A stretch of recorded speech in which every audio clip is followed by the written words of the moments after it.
Good afternoon. If you've jumped onto this Zoom meeting to attend the Professional Resilience and Crisis Survival Skills Zoom workshop-ish like session, you are in the right place. We're going to be talking about some skills and trying to make them really practical so that you have some skills to use. As I've been doing this, I've been trying to remind everyone that during this session really is just to encourage you. A lot of these skills you have already used before and you're already well aware of them. My goal is to help remind you of those skills that you've used so well in times past so that you continue to use them, and maybe encourage you to take on some new skills if they would be helpful to you during this time. So I'm going to take my time to introduce myself.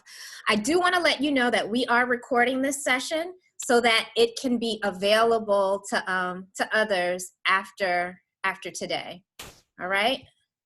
So I'll introduce myself. My name is Kelly Holder. I am a clinical psychologist, and I'm also the director of the Office for Professional Mental Health.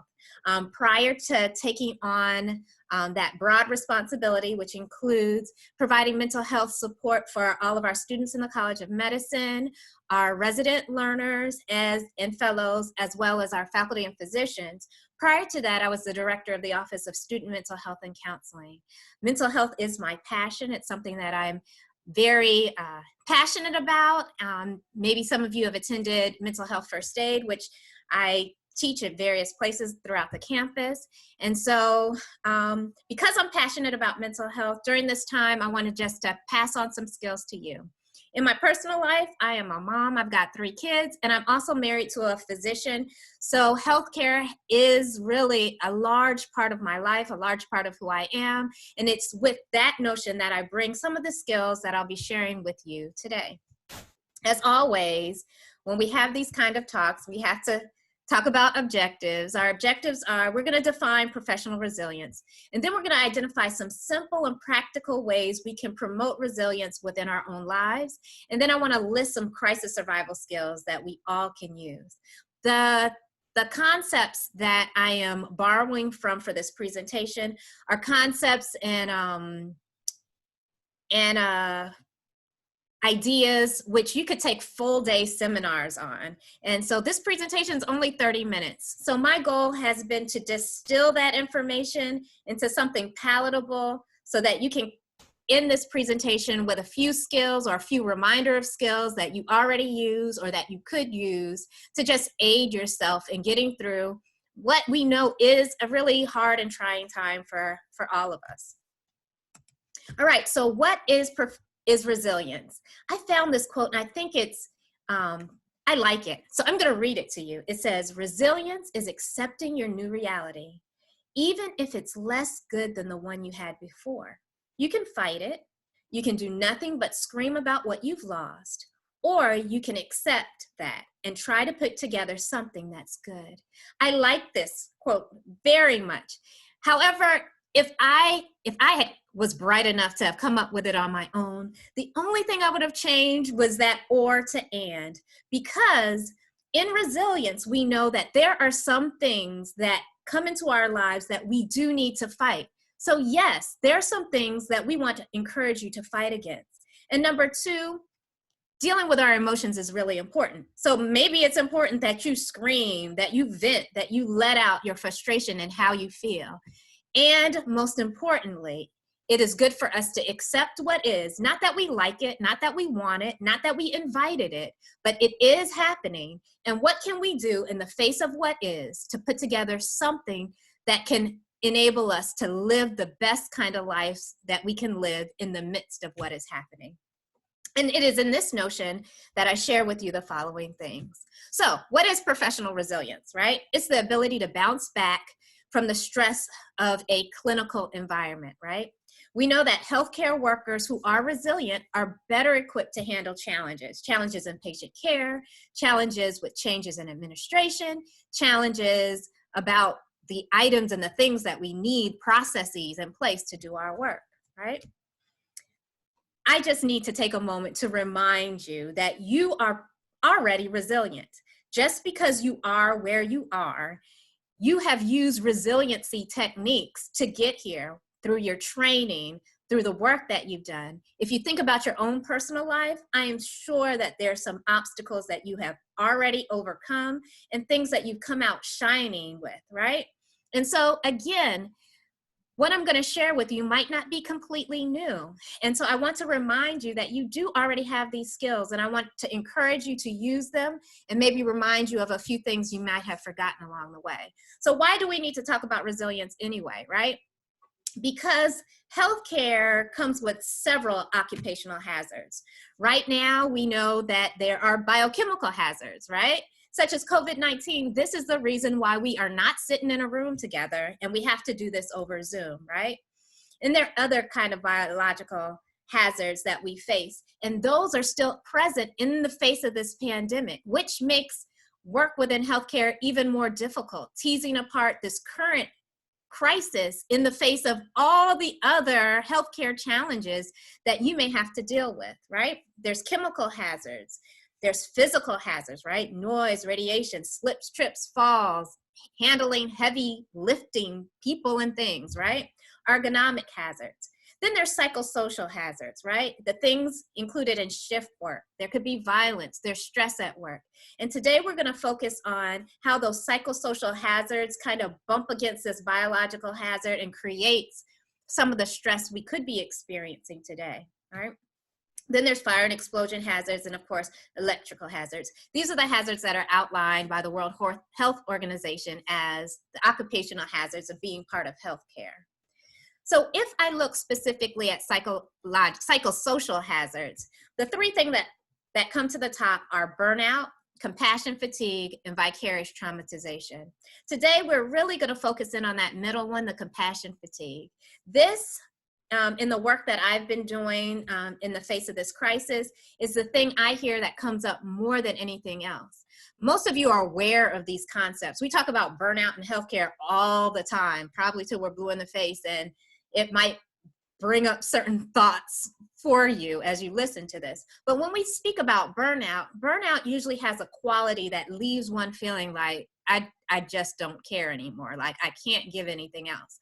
Whereas compassion fatigue does something slightly different. In the face of something happening over and over again, someone can walk away with guilt, feeling like, did I do enough? What more could I do? And in the face of what's going on, given the limitations of our ability to contact each other and the changes in clinical care, I've heard a lot of people express this compassion fatigue where maybe they're tired because they keep caring and doing for others, but also in the face of that, this feeling like, have I done enough? Am I doing enough? And as I think about that for my patients, what happens with that when I think about what I'm doing for my family, right? I may want to help and do more, but then I have a family or other people. Am I exposing them? Am I putting them at danger? And then kind of wrestling with those things. And so it's in that light that more of the compassion fatigue comes up, because it creates more guilt, all right? And vicarious traumatization really is what happens when we work with people who are traumatized and we experience our own trauma in the face of that. So thinking along the compassion lines, I want to present to you these antibodies to compassion fatigue. Again, this is work you could probably spend all day or go to seminars over weeks worth of time to learn how to do these things very well. But what I want to do is distill them and kind of give you some practical tips so that you can incorporate these antibodies into your regular routine and into your day.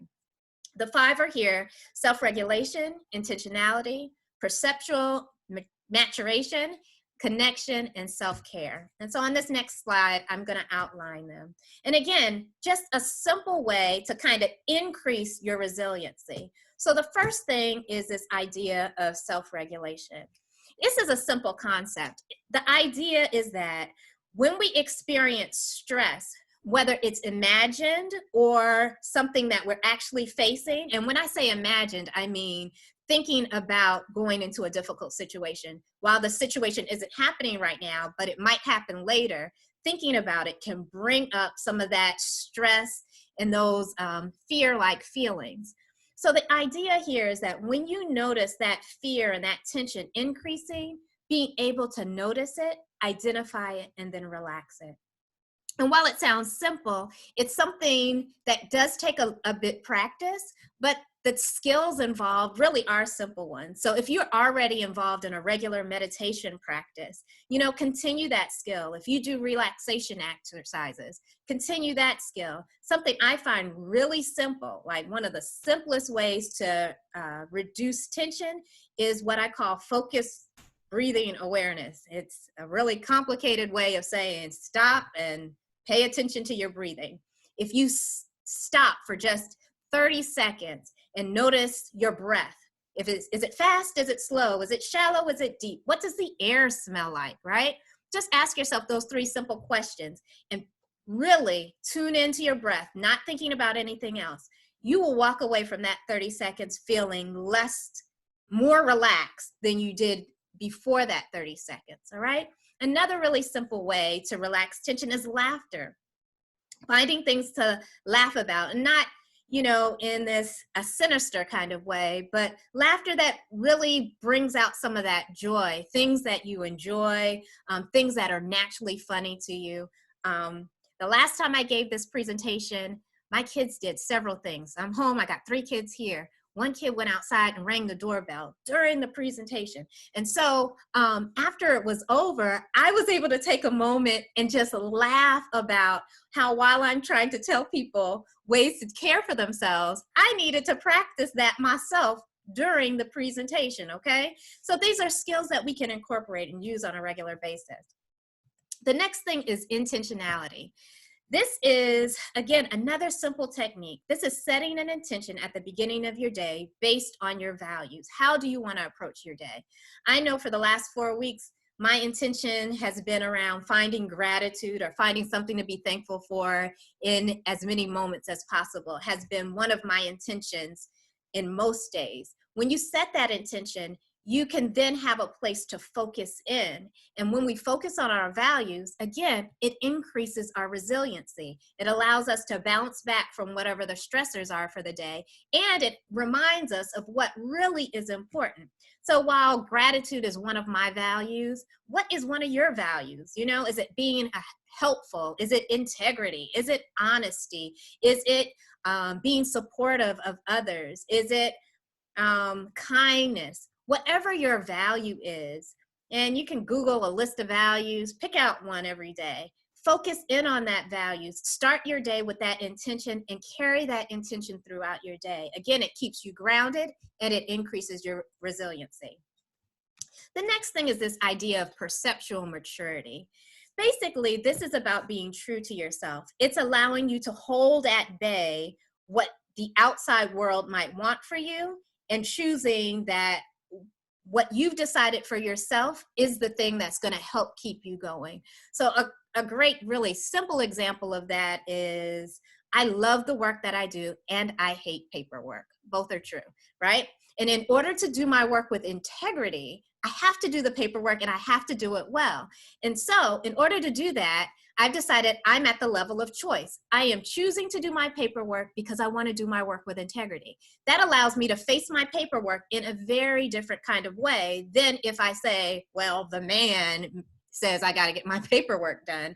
It tears away at my sense of ability and my ability to choose. So with perceptual maturity, it's starting with your values, kind of that intentionality, but bringing it to a bigger level so that you hold at bay other people's perceptions and your values are the ones that are highest for you. So the greatest or one example is being at choice instead of being at demand.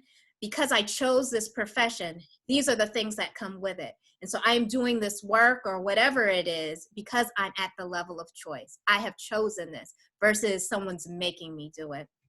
Another example of perceptual maturity is being able to focus in on the process instead of the outcome. Sometimes when we're outcome focused, we can lose a sense of hope and not feel really great about what's going on, because in truth, we don't really have control of outcomes, but we do have control over how we approach the work that we do.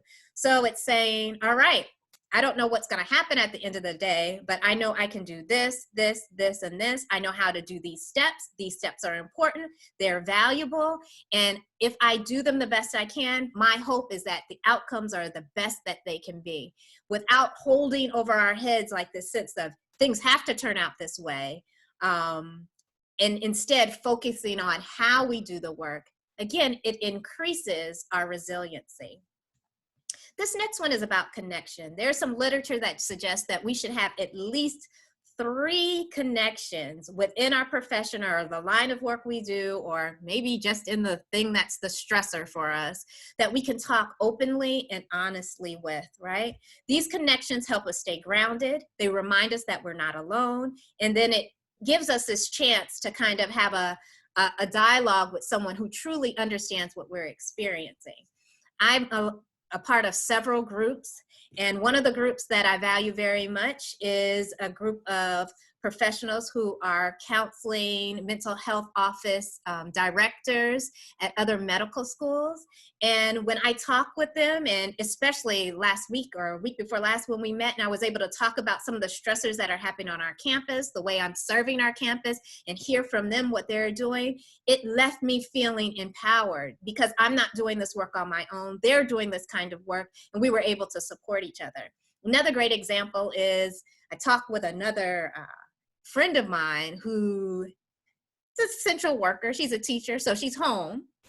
She has to work all day, and she has kids who are home who also need help all day.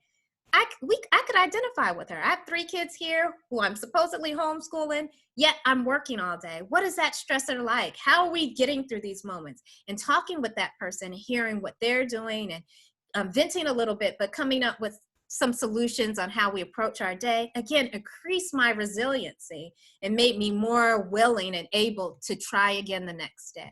All right. Then lastly, here we have self-care, and it's not last. You hear the term self-care all the time. You gotta exercise, you gotta eat, you gotta drink water, you need to have an activity that you enjoy. You hear the list, you know the list. But what I'm encouraging you to do is go beyond the list. So what I'm asking you to do isn't just to check the boxes of the things that are good for you. While they're good for you, you still want to do them. But this thing here is about refueling yourself. Being able to do the thing that allows you to refuel so you can come back and do the work that we need you to do, all right? It's true that people depend on you. People in your families depend on you. People in the healthcare environment depend on you.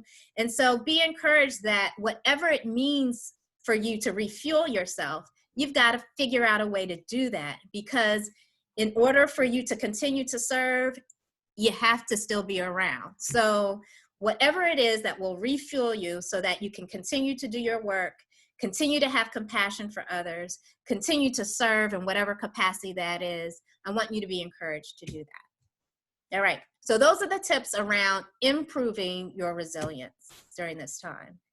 But what if you are overwhelmed, right? What happens when emotions just take over and you feel like you're no good for anything, right? And I know over these last 4 weeks, I've had pretty intense emotions about several things. I don't know what's happening in your personal life or what's happening in your healthcare realm, who you impact, but I'm certain that you've heard more than one story that's left you breathless and feeling like, what is really going on? What can I really do? And it's impacted you in a personal, emotional way. What do we do with those feelings when we have them? What I want to share with you are what some of my favorite distress tolerance skills. I think these skills are important for all of us because distress happens. And what do we do when it happens? We have to figure out a way to deal with them. So these tips come from a type of therapy called dialectical behavior therapy. And so the acronym or the phrase is why the wise mind accepts. Why? Because we are doing this with wisdom. With wisdom, we want to be able to care for ourselves, right? Mind is for mindfulness. That means we are fully engaging in these activities. And then accept is all about acceptance. And this is the challenging part, because acceptance means that we have decided that this is, right? We can't do anything about it. it has already happened. And then what do I do in the next moment to really take care of myself or handle the distress? So these tools really are to give you a break from that overwhelming emotion, because truth is our bodies really don't sustain high emotion for severe amounts of time. We often traumatize ourselves or do things that aid with keeping that emotion or that negative emotion high. So if we can find something to take a little bit step away from the thing that is creating this high emotion, we can then, our emotions will naturally start to come back to a more manageable state. And that is when we then re-engage and solve problems and deal with them. So by no means am I saying that when you have a high emotion over a situation, you just walk away. No, these are tools so that you can take good care of yourself until your emotion is not so overwhelming. And then you can re-engage and deal with whatever the subject matter is. So here's the acronym. I'll go through the things really quickly. A is simple, it's activities, right? Mindfully engaging in something pleasurable that you enjoy. I'm sure you can think of something, an activity that you like. Some people like exercise, some people like taking walks, some people like drawing, painting, coloring. The list goes on, right? What activities can you mindfully engage in? And when I say mindfully, that means with full concentration and energy, really focusing in on that task. Again, to give yourself a break from whatever is causing that high emotion. C is contributes, basically doing something for someone else. This is part of the reason we're doing some of these presentations. One of my ways of dealing with distress is to do something tangible that I can give or share with others. Again, something simple you can do and take that break so then you can come back and deal with your stuff. C is comparisons. This one gets a little tricky. This is comparing yourself to someone who's in a similar or worse situation than you. The whole idea is to gain perspective on what's going on and being able to say, wait a minute, I can see the good that's happening with me. Sometimes if comparing with others is tricky and it gets you down a slippery slope of comparison, which could be bad for you, I often encourage people to compare your present self to maybe a former version of yourself that wasn't doing so well. So you can say, if this happened to me 3 years ago, who knows what would happen? Look how I'm doing right now, right? And maybe there is some goodness in how I'm growing and how I'm dealing with this situation. E is for emotions. That's allowing yourself to experience an opposite emotion, typically a better emotion than one you're currently in. My favorite example of this is that when I was a new therapist, the end of the day, I felt so overwhelmed, like, I don't know if I could do anything heavy. So I changed all the TV programs I used to watch, like these CSI stuff. I had to give all that up. And I only watch comedies. Why? Because I need to be involved in an emotion that was different from an emotion that I was part of all day during my work. All right. P is pushing away. This just means now is not the time. So you box that thing up, you put it on the shelf and you say, you know what? Today's not the day, or this moment's not the moment. You put it aside, but you must go back to it. You must get it back off the shelf when your emotions get to a more manageable place, or you're just in a better place to deal with it. If you put it away and never come back to it, that's another kind of issue, right? But pushing away can be adaptive as long as you put it away and you say, I'm going to come back to it. Sometimes you can set a date and time. Sometimes you can say, all right, this is how long I'm not going to deal with this. I'm going to give myself a 20-minute break, and then I'm going to come back to the situation and deal with it. Sometimes it's couple of days break, right? Depending on the situation, but making sure you come back to it. T is for thoughts. This is taking the time to engage in an activity that fully involves your thinking so that you're not doing any ruminating about what's going on. So for some people, that might be reading a book that's really interesting. You know, when you are reading and you're really reading, you can't have that extra chatter going on. You can start at 1,000 and start subtracting sevens, right?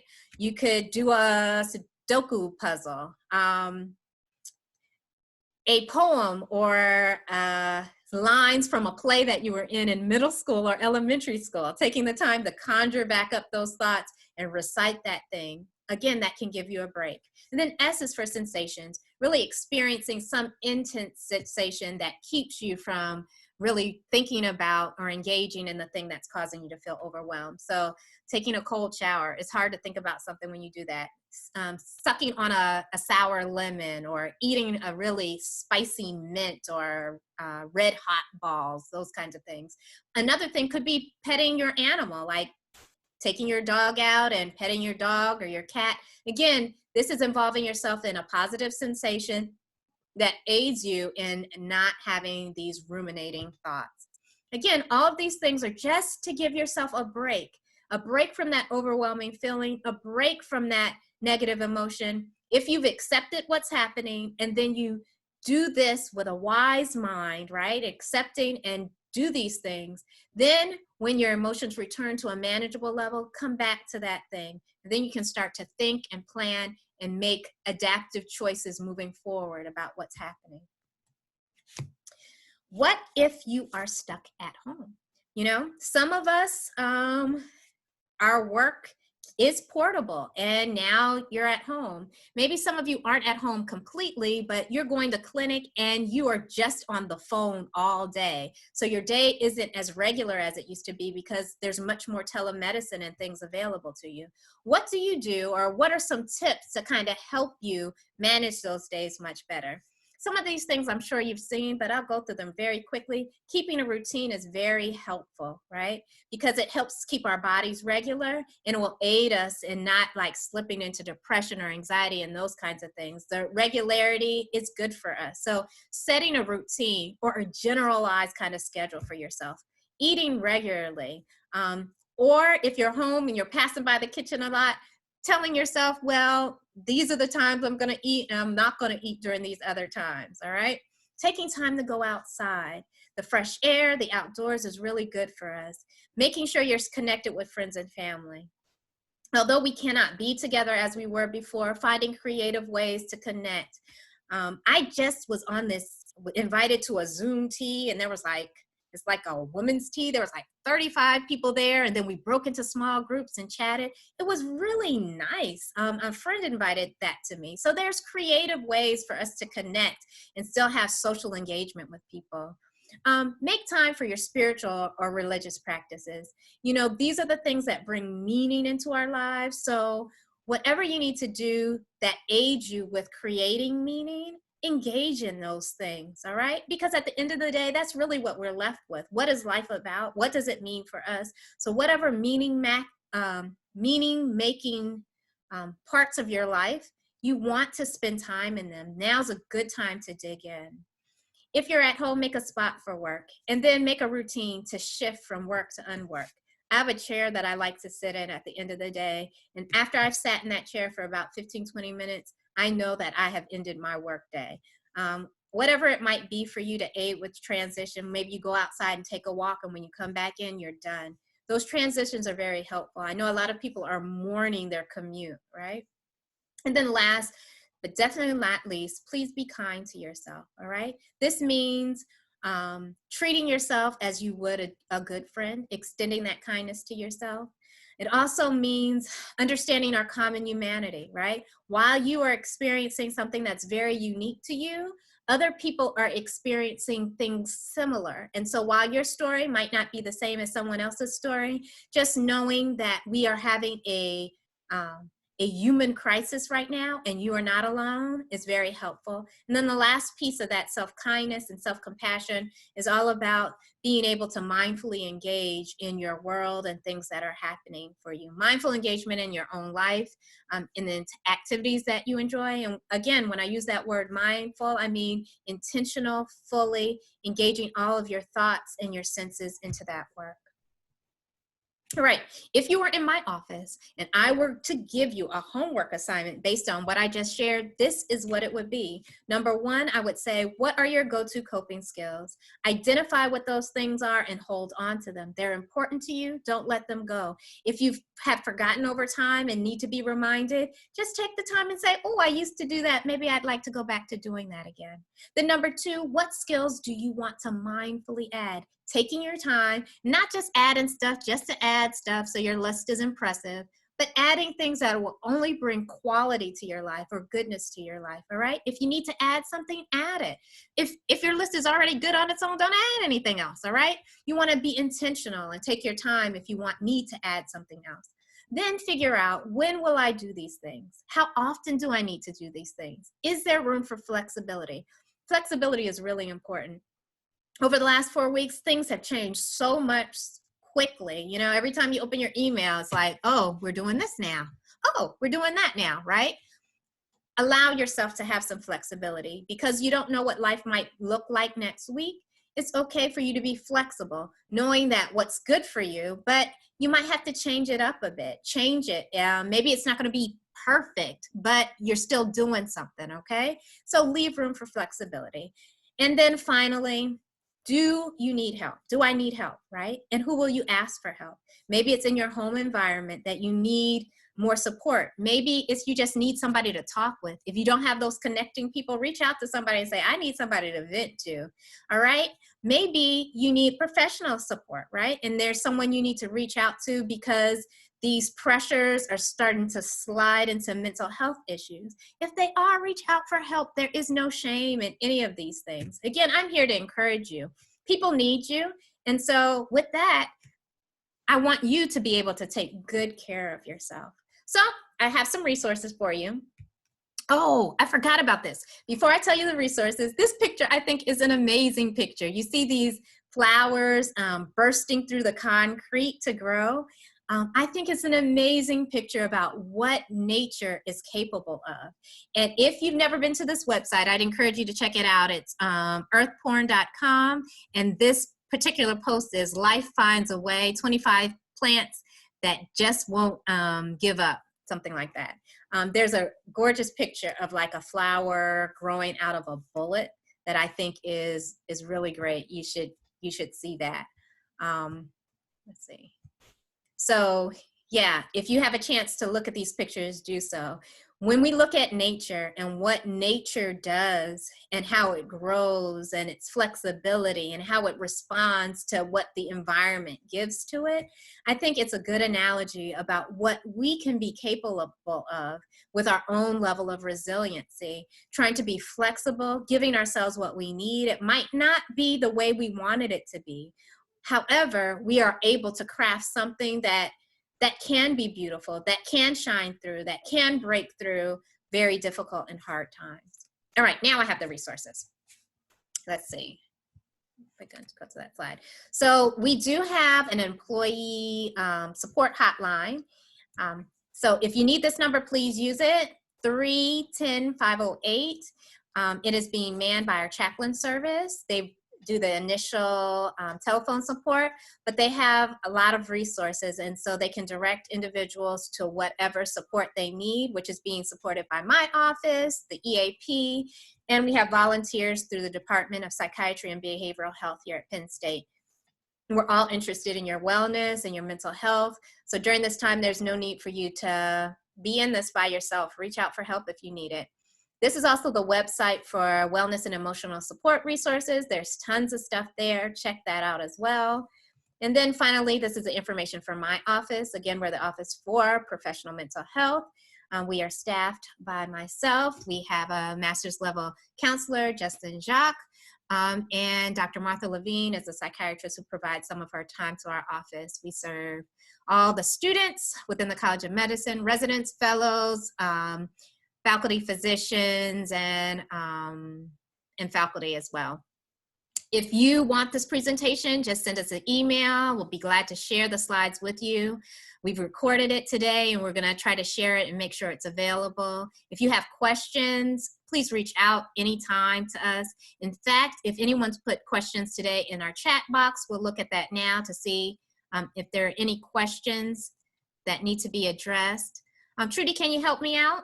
Yeah, I didn't see any questions. There was just people were asking for the email address to ask for the slides. So I put it on the chat. All right. Well, that sounds good. We're here for your help and to provide support. Hope that you're taking good care of yourself. And if you're doing really well, I would encourage you to reach out to somebody else, encourage them along the way. All right. Have a great day. I'm glad that you were here. All right. Bye. You're welcome.